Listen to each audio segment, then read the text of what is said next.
1950ஆம் ஆண்டு முதல் சென்னை பல சக்தி வாய்ந்த புயல்களால் பாதிக்கப்பட்டுள்ளது. அவை நகரத்தின் வரலாறு மற்றும் அதன் மக்களின் வாழ்க்கையில் அழியாத தாக்கத்தை ஏற்படுத்தியுள்ளன. நவம்பர் 3, 1950 அன்று ஒரு புயல் சென்னையை தாக்கி 50க்கும் மேற்பட்ட உயிர்களை பலி கொண்டதுடன் 800,000 பேரை வீடற்றவர்களாக்கியது. ஜூன் 1956 மற்றொரு புயல் மிட்னாப்பூரை தாக்கி 480 பேரின் உயிரை பறித்தது. 1964ஆம் ஆண்டு ராமேஸ்வரம் புயல் தனுஷ்கோடி புயல் என்றும் அழைக்கப்படுகிறது. இது டிசம்பர் 22 முதல் 23 வரை இரவில் மணிக்கு 280 கிலோமீட்டர் வேகத்தில் காற்றுடன் கரையை கடந்தது. இந்த புயல் 23 அடி உயர அலைகளை உருவாக்கி தனுஷ்கோடியை துடைத்துச் சென்றது. இதில் பாம்பன்-தனுஷ்கோடி பயணிகள் ரயிலில் பயணம் செய்த 115 பேர் உட்பட சுமார் 1800 பேர் உயிரிழந்தனர். 1967ஆம் ஆண்டு வட இந்திய பெருங்கடல் சூறாவளி மற்றும் 1971ஆம் ஆண்டு ஒடிசா சூறாவளி போன்ற பிற புயல்களும் இந்த காலகட்டத்தில் குறிப்பிடத்தக்க தாக்கத்தை ஏற்படுத்தின. 1994ஆம் ஆண்டில் வங்காள விரிகுடாவில் உருவான ஒரு ஆழ்ந்த காற்றழுத்த தாழ்வு நிலை சென்னைக்கும் கடலூருக்கும் இடையே மணிக்கு 115 கிலோமீட்டர் வேகத்தில் கரையை கடந்தது. இந்த புயல் பலத்த காற்றுடன் கூடிய கனமழையால் தமிழ்நாட்டில் 26 பேர் உயிரிழக்க காரணமானது.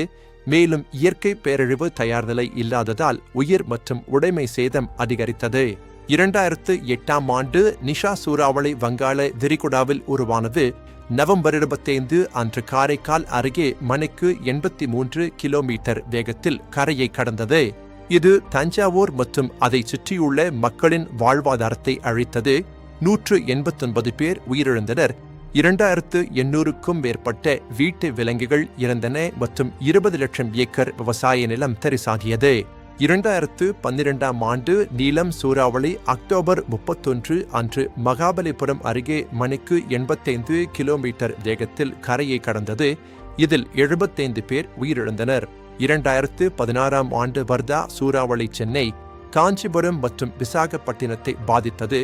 38 பேர் உயிரிழந்தனர். 2017ஆம் ஆண்டு ஒக்கி சூறாவளி அரபிக்கடலில் உருவானது. 245 பேர் உயிரிழந்தனர். சமீபத்திய ஆண்டுகளில் 2020 நிவர் சூறாவளி புதுச்சேரி அருகே கரையை கடந்தது. 2021 யாஸ் சூறாவளி ஒடிசாவின் பத்ராக் மாவட்டத்தில் கரையை கடந்தது. 2024ஆம் ஆண்டு செங்கல் சூறாவளி திருவண்ணாமலையில் 10 பேர் உயிரிழக்க காரணமானது. சென்னையில் 4 பேர் மின்சாரம் தாக்கி உயிரிழந்தனர். மேலும் 800 ஏக்கர் விவசாய நிலங்கள் வெள்ளத்தில் மூழ்கின. 2025ஆம் ஆண்டு டிக்வா சூறாவளி சென்னையில் பள்ளிகள் மற்றும் கல்லூரிகளுக்கு விடுமுறை அளிக்க வழிவகுத்தது. மேலும் நகரில் பலத்த மழையை ஏற்படுத்தியது.